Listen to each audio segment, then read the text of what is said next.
just kind of looking at, what's your take on what leadership is? And of course, we're talking about leadership in the business context, but you could take it from much wider, and also the whole notion of whether or not people would say leaders are born versus leaders are can be nurtured and developed. Heather, let's kick off with you. What's your kind of perspective on what leadership is? Well, one of my bugbears is language. And we have this obsession, I think, with defining things. And I think leadership is a great instance of where we want it defined. And reality, as with so many things these days, I don't think it's one thing. I think it's a spectrum.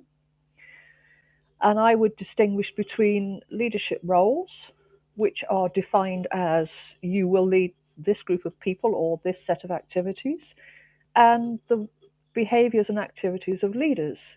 Now, the two overlap, but I would argue they are not actually synonyms at all.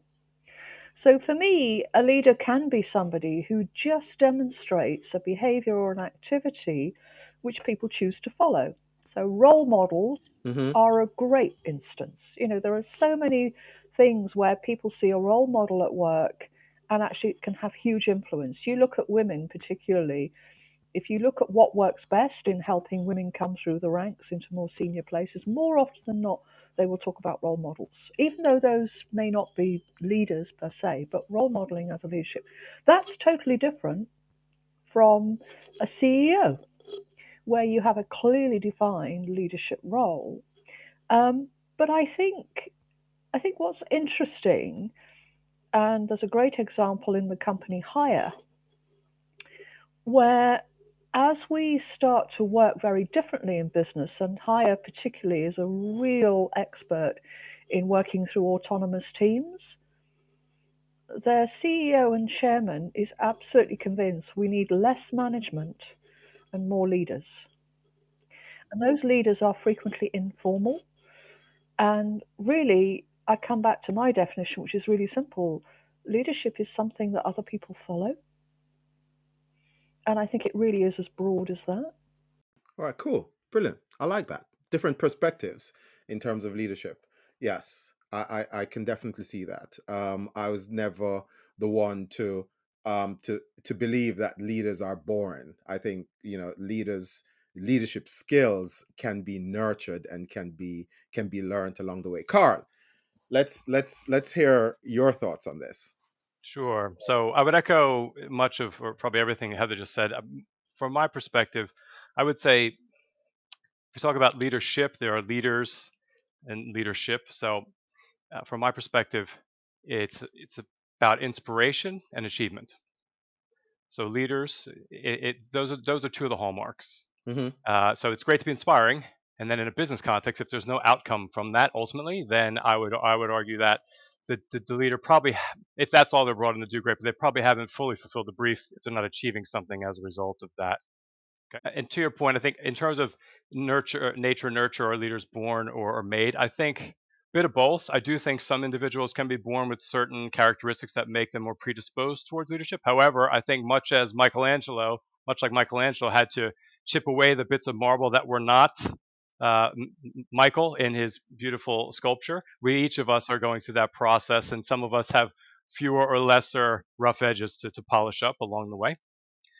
So, and I could go on and on about leadership and what it's about, what it means to me. Another metaphor I like is that of leader as tour guide rather than travel agent.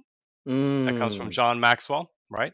So that's about, so in terms of I can go on for a while, but if in practice for me, when I think about leadership, I think of probably three models that kind of overlap. One is the concept of servant leadership, because for me, my whole life, one of my main filters is how can I help? And then so there's servant leadership. Then there's also situational leadership, because there are times when we need to be a little more directive. In times of crisis, we need to be a little bit more directive in saying, here's a directive of travel. If your building's on fire and the police and the fire department roll up, you don't want them to just come up there and start taking a poll to see what they should do. You want them to say, here, go this way, here's what we need to do, right? Yeah, Versus in other contexts in business, there's a time to be more consultative and things like that as well. yeah, And yeah. then I had another point in that regard. it'll come back to me. So, and also just to, in these modern times, leadership requires what I say, kind of a cool head and a warm heart. So I'll pause there. There's a lot more to it than that, but Yeah. I don't want to bore you there. I had another example. I'll come back to it. No. That's perfect. I remember my very first kind of foray into what leadership really meant was I think I was probably 25, and I just got promoted to being director of operations for for an airline in the Caribbean, and I was actually the youngest person, I'm told, to have gotten that role, in an airline, in the aviation industry. And I was working, my CEO was a guy called Paul Morera, much older than me, and he said to me, when I was struggling, and I thought the whole notion of leadership was just giving instructions and just beating people over the head to make sure that they get things done. He said to me that your role as a leader is to ensure that everyone that reports to you have all the resources and things they need to get the job done, right? He says once you ensure that you provide everything that they need, then you're successful as a leader, right? That's one point. The other point, he says that you need to ensure that when you are not here, your department can run. And so therefore you should train those who report to you how to run the entire department. So if you're not here, it can function, right?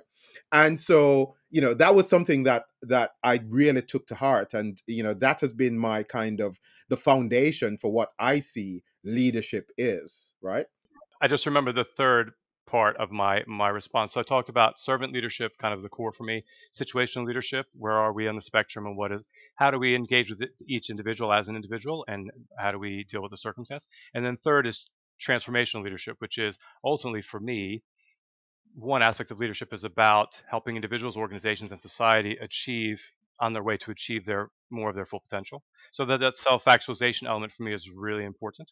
And there's the old anecdotal stories about when a good leader makes an appearance and takes some action, does something that people say, oh wow, look at how good it look, they're great. When a great leader comes in, the people leave, and when the leader leaves, they think, wow, I'm great, right? Mm-hmm. So there's that bit of whether it's empowerment, capacity building, something about where you are helping people. It's that coach and mentor role as well, where you're actually helping people see more of their own potential than maybe they're able to see based on their background. You're supporting them. You're sometimes maybe taking more of a stand for them than they're able to take for themselves in the moment. And then the final point on this is, from a coaching perspective, one of the roles of a leader in a coaching context is two things. One is to help raise awareness and responsibility within the minds of people they're working with. I'll pause there. Yeah, definitely agree. Thank you for watching. To watch the full episode of this podcast, tap or click on the video on the screen. And to find out more about us, you can go to our website, lumerous.com.